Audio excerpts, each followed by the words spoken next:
so we have come up to Ocala to see Audrey again. Audrey has been telling us all sorts of things as far as how busy she's been, all the changes she has made. Butt off.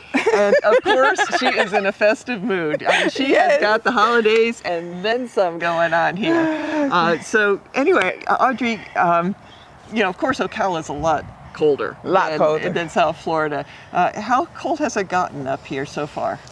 We've already dipped below 40 for this 2021 season. Last year after you guys came, we had several days below 30, and my lowest was 24. Wow, okay. But I didn't lose any trees to cold. So this is the end of November, and this is an incredible place that you have created, and you are able to grow trees in Ocala that normally don't grow. And I see one of the reasons that right over here, you've got a structure here to protect this mango tree from cold. Looks crazy, doesn't it? Yeah. But that's on purpose. Let me tell you why. Last year, I had like several trees planted around here, and I know that the hedges were going to give me some extra little protection. So I didn't cover them originally, and they all got leaf tip burn. Didn't kill the tree, but I lost all of my production last year. Oh my. I only got one pickering. So this year, I dedicated to make sure this was the first one covered. And I wanted to try out some new things I got off of Amazon, like how to attach the plastic real easy and quick so I could take it on and off with no problem. And then I wanted to test it to see if it was going to hold up to the wind. We had a real bad storm, and it did not blow open, so I knew that part was good. But I had to go to New York for Thanksgiving, and I couldn't close this all the way, but I needed to protect it because I still was going to have some low temperatures, not low enough to do any damage, but I didn't want it to jump into bloom too quick because I already have trees in bloom. So I put this structure up, and I pulled back the plastic, and I kind of tilted it a little bit to allow for ventilation. So, this direction here is north and then west. So the coldest winds are coming out of here. Yes. And so you've got the plastic on that side of the tree, but because of being gone for so long, you didn't want it to overheat, so you have the other side open. And now that, I looked at my forecast, I'm gonna have 5 days. Tonight it's gonna get down to the low 40s, no bad night. So I can go ahead and take all of this off and go ahead and sure it up. And by suring it up, I mean come in everywhere that I have a joint. Either put some duct tape, or I have some little screws that I'll just screw in real quick. And So what variety is this? This is a pickering. Oh, it looks a little different from my pickering, but it's probably because of the size of the tree. Started as a 3-gallon. And first 2 years, I kind of focused on opening up the branches, keeping the center open. But it's only been in the ground. This is the second winter in ground. And then I also see we've got lights here. Is that for heat? No, those are decorative lights that were there from a couple years ago, and my dog has attacked them and tore them up. I'll be putting these incandescent lights on, several strings of it. Along more with serious lights here. Oh, I'm standing on along with these heat bulbs that will attach to the side, and I can kind of shine right over the tips, because it's all about keeping the frost from coming down onto I'm not trying to heat from the bottom up like some people do. I heat from the top down. Just make sure it's far enough that it doesn't burn it. Well, great. It looks extremely healthy, so obviously you're doing it well. Yes, plus it'll still get all the things we talked about in the previous video, spraying it with Persenilide, the silica blast. And this year I heard about something that will help with perspiration, but we'll talk about that later on another video. But I have another tree that's even bigger and better than this. It's like my pride and joy tree that I almost killed. Come on, let me show you Okay, what that tree looks like. See the pride and joy tree. Oops. Okay.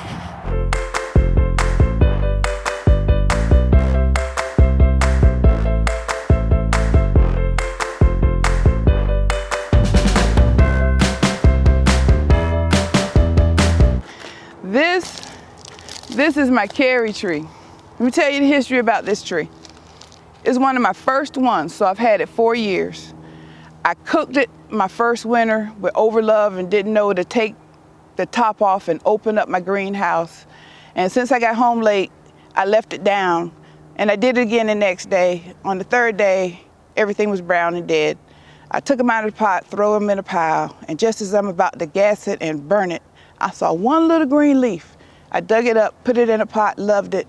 It came back, but I didn't know what it was. Last year, I put it in the ground, and it gave me its first fruit.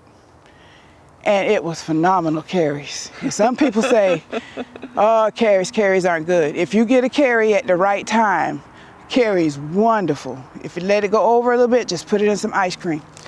So after it produced, I decided I wasn't going to move it.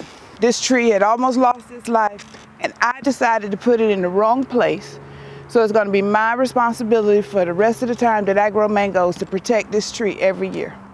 So this will probably get another 2 to 3 foot wider, so this structure will be even bigger next year.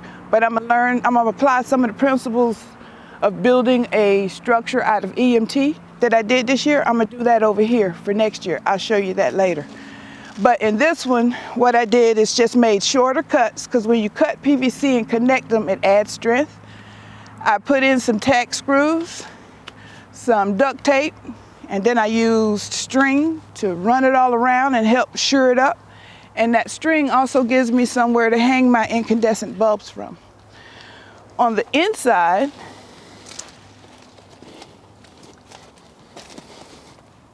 I have a heater.